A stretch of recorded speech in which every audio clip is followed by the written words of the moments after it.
tarkistetaan, että toimii hälytysvalo.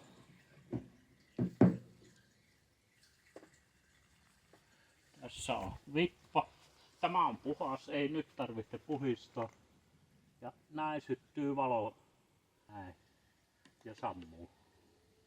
Ja nyt lasketaan vaan takaisin, tämä asia kunnossa. Seuraava vaihe on sitten semmonen, että virta katkaistaan tuolta keskukselta. Täältä löytyy virta. Tässä on pääkytkin. Ja virta pois noin minuutiksi. Nyt sitten virta päälle, katsotaan lähteekö pumppu pyörimään.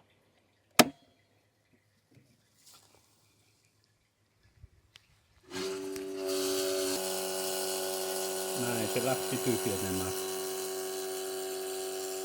Ja nyt alkaa paljastumaan tuo pumppu. Tuossa. Kastelukannulla. Tuossa on se silmä. Tuossa. Ihan näin vaan sitten lasketaan tuohon pumpun päälle, huuhotaan sitä noin. Se on tuossa suihkun kohdalla nyt se.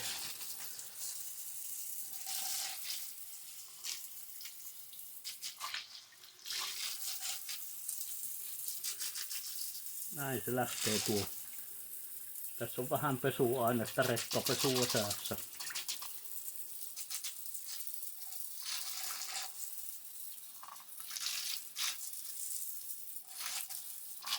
Noin. Ja sitten harjalla pestään.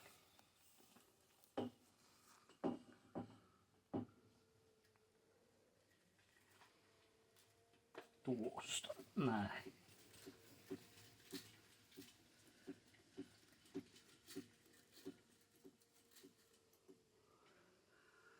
Näin. Ja sitten huuhdonta perään.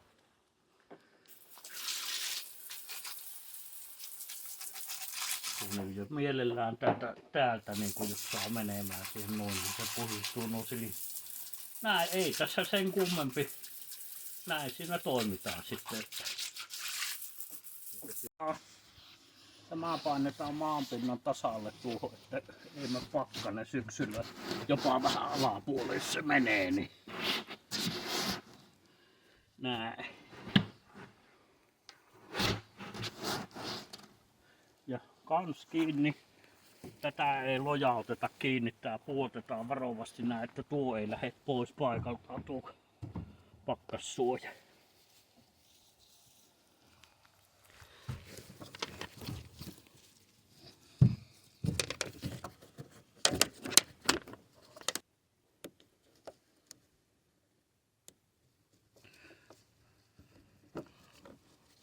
Ja näin.